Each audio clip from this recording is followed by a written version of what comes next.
you know, we get told time and again, look, it's all very well you middle-class white people telling us what the problem is, right? You're not middle-class and you're not white. What is the problem and how do we deal with this? Well, as I've said many times before, the social indicators, I don't say causes, because obviously there's still an element of personal responsibility. The social indicators for violent crime among young working-class street gangs have remained consistent for 200 years. Relative poverty, masculinity, exposure to domestic violence, lack of education.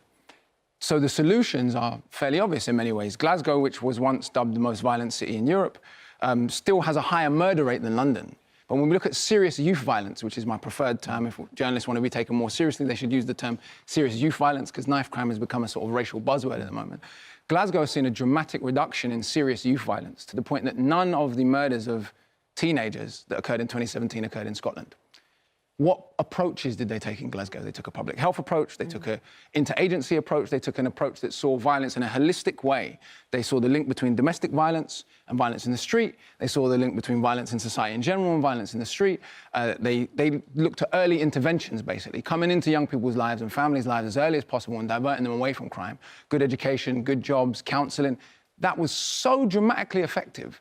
So the fact that there's all this hand-wringing and suggestion that an entirely different set of policies should be suggested for London, maybe Birmingham and Manchester. So let me put this to you. Yeah. So it's very interesting, Yeah. your view of this. And what I would say to you is this. Statistically, it looks like in London right now, this is predominantly a problem of young black teenage boys who are members almost exclusively of gangs attacking each other, so that the perpetrators and the victims appear to be almost exclusively young black men.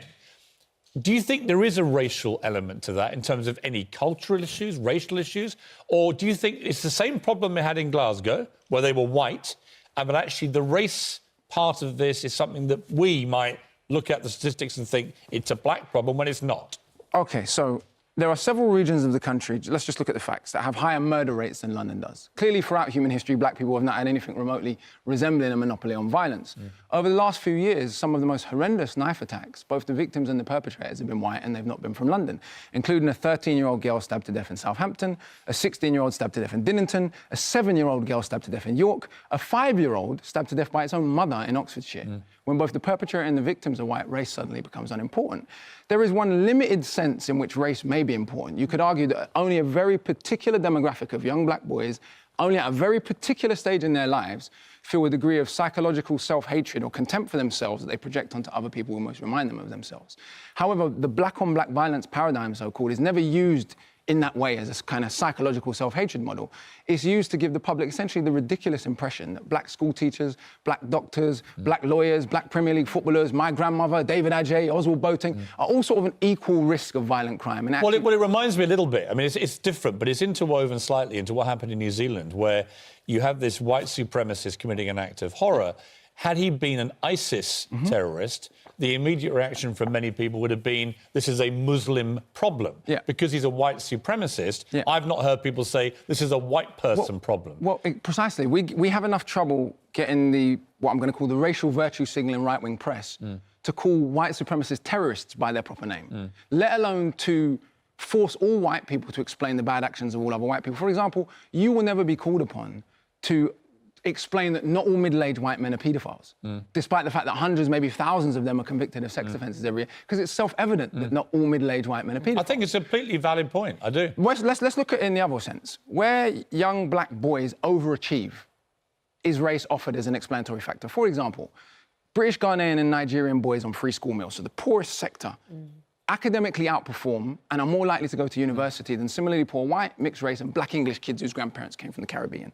The 4 youngest children in Britain to ever take GCSEs are all black. Romari Wilfred, a young black boy from East London, has a higher IQ than Einstein.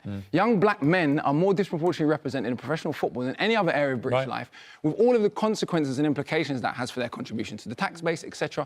So it's almost as if a black person does something negative, the entire so-called black community is to blame. Black person does something positive and they suddenly regain their humanity and their right to be viewed as an individual.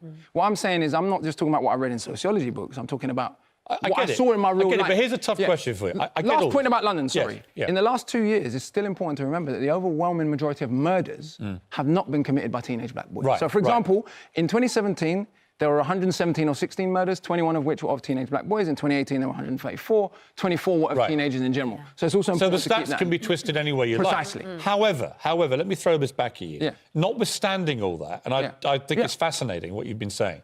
Notwithstanding all that, there is no doubt that right now the knife crime element of murder in London is predominantly young black teenage boys. Yeah. And so my question for you is there any racial or cultural element to what is going on relating to knife crime in young black teenage boys? Listen to what you've just said. When you think that blackness is the most important thing to emphasise about these young men, almost half of the young people in prison in Britain, regardless of ethnicity, were in care as children.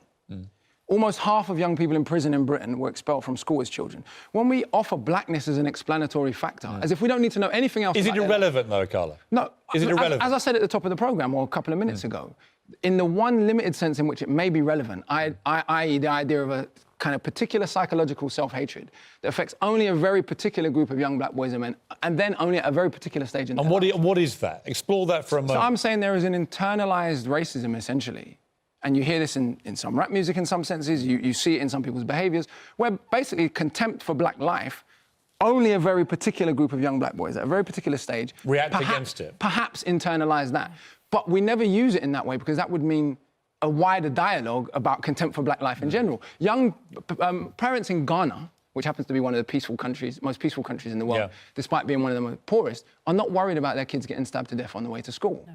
So clearly this is something specific, if we're talking about that psychological self-hatred element, to Britain and the United States and other places. Carla, can I ask, because it was the particular point that Alex had made his really important intervention on, prison sentences and increased police presence and numbers. What effect might they have? On reducing crime in the long term, virtually zero. A good friend of mine, Dr. Baz Dreisinger, did a study all around the world where she looked at prison systems and incarceration all around the world. She found not one country in which tougher sentences in and of themselves did anything to reduce crime. In fact, in many ways, we can just look across the water to the United States. They may make it worse for reasons that are entirely obvious. We already have the largest prison population in the whole of Western Europe. I guess we don't hear this side of the coin enough. And it's very easy for us to sit here, look at a bunch of statistics and think that's the problem. Well, I think there's a number of reasons for that. I myself was the beneficiary of a Pan-African Saturday school tradition. So in post-war Britain, there were a whole tradition of essentially black Saturday schools, black-on-black education, if you will. And I was a beneficiary of that. Voices from that community and from that tradition have very rarely been heard. But coming back to the point you were making about sentencing, let's remember we've got a couple of centuries of this type of violent youth crime in predominantly white communities in Britain. What has led to reductions and solutions? At the turn of the 20th century in Manchester, it was intervention by church groups, it was intervention by community groups, it was ameliorative approaches, essentially.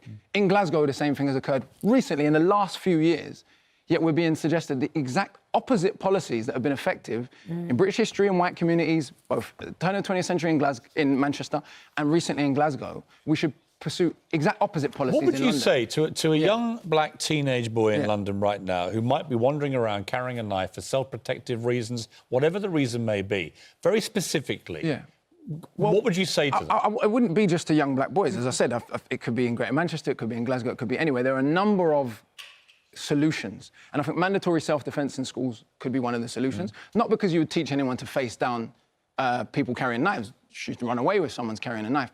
However, when you practice self-defence, it gives you a certain self-confidence. I work in schools a lot and I see essentially good boys carrying knives out of fear. So I think that can be one of the solutions. I think support for the scores of already existing community groups that exist in the communities we talk a lot about, but not to.